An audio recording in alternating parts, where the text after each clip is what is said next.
Something extraordinary is happening inside the White House, and most Americans don't yet grasp the full weight of it. For decades, the United States Navy owned the Persian Gulf. Aircraft carrier strike groups moved through the Strait of Hormuz like clockwork. The message was simple, unambiguous, and understood by every regional power from Tehran to Riyadh. America controls this waterway. Full stop. That message no longer holds. In a geopolitical development that is sending tremors through the Pentagon, the intelligence community, and allied capitals from London to Tel Aviv, the United States has effectively lost operational dominance over the Strait of Hormuz, one of the most strategically vital choke points on the planet. Roughly 20% of the world's oil supply passes through that narrow corridor every single day. And right now, that corridor is contested in ways Washington never publicly anticipated and has struggled to counter. The consequences are staggering. But here is the story that goes beyond the military maps and satellite imagery. Here is what no one in official Washington wants to say out loud. President Donald Trump, the man who ordered strikes on Iranian nuclear facilities, the man who stood before the American people and declared that Iran would be held accountable, that same president is now quietly, urgently, desperately looking for a way out. Not a victory, not a negotiated triumph he can brand on television. An exit, any Sources exit. Close to back-channel diplomatic efforts report that the Trump administration has accelerated secret communications through Omani intermediaries, the same quiet diplomatic corridor that has historically served as the sole functional back-channel between Washington and Tehran. The urgency, according to those familiar with the discussions, is unlike anything seen since the final weeks of the Obama-era nuclear negotiations. Why the desperation? Because losing Hormuz even temporarily, even partially, is not just a military setback. It is a strategic catastrophe with cascading consequences that touch every corner of American power. Oil markets, NATO credibility, deterrence posture in the Indo-Pacific, the cost of every gallon of gasoline at every pump in every American city. And the clock is running. Iran has demonstrated, with precision and audacity, that it possesses the capability to deny, disrupt, and threaten freedom of navigation through the strait using a layered combination of anti-ship missiles, drone swarms, naval mines, and fast attack craft operating from hardened coastal positions that American air power has failed so far to neutralize completely.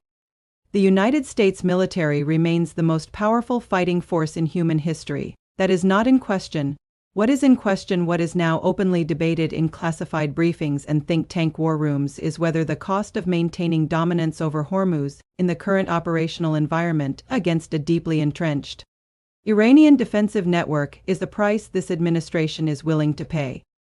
The answer, emerging slowly from the fog of back-channel diplomacy, appears to be no.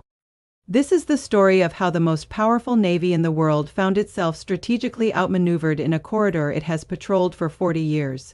This is the story of a president searching for an off-ramp from a war he may have underestimated from the very first strike. And this is the story of what comes next for the Middle East, for global energy markets, and for American power itself. Stay with us. And if this kind of deep, documented geopolitical analysis is what you come to this channel for, subscribe now. Because this story is far from over. To understand why the Trump administration finds itself in this position, you have to go back, not weeks, not months, decades. The Strait of Hormuz has been the central nervous system of American Middle East strategy since the late 1970s. When the Iranian Revolution toppled the Shah in 1979 and Ayatollah Khomeini seized power, Washington's entire regional security architecture collapsed overnight. The United States lost its most reliable Persian Gulf partner, a partner that had served as the primary guarantor of Hormuz stability on America's behalf. What followed was the Carter Doctrine, one of the most consequential foreign policy declarations of the 20th century. Announced in January 1980, it stated in unambiguous terms that any attempt by a hostile power to gain control of the Persian Gulf region would be considered an assault on the vital interests of the United States and would be repelled by any means necessary, including military force. For 4 decades, that doctrine held. Through the Iran-Iraq War of the 1980s, when Iranian forces attacked oil tankers and the U.S. Navy launched Operation Earnest Will to escort Kuwaiti vessels through the Strait, through the Gulf War of 1991, through the invasion of Iraq in 2003, through years of Iranian nuclear brinkmanship, revolutionary guard harassment of American naval vessels, and repeated cycles of sanctions, threats, and near confrontations. Through all of it, the United States Navy never relinquished its commanding presence in the Persian Gulf. Iran watched, Iran learned, and Iran built. This is the part of the story that Western analysts consistently underestimated.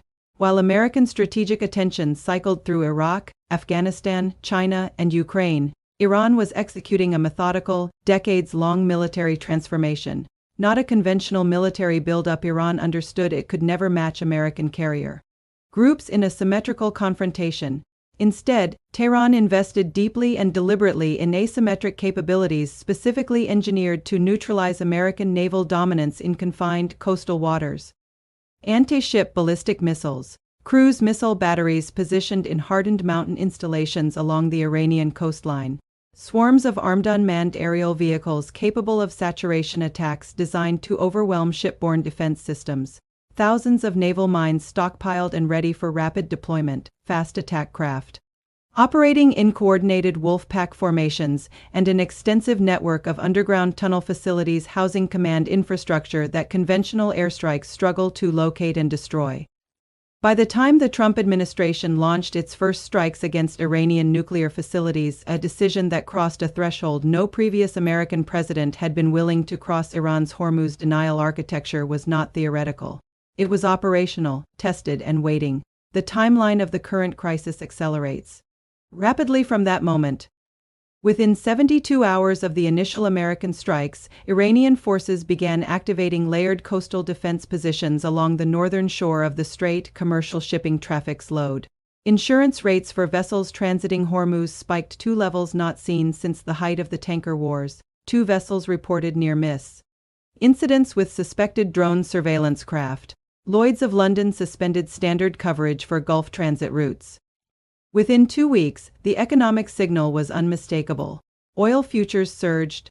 Gulf state partners including Saudi Arabia and the UAE began making quiet, urgent inquiries through diplomatic channels about the American operational plan for keeping the strait open. Washington's answer was insufficient and in the corridors of power. Where these things are measured, allies noticed. The backstory here is not simply military.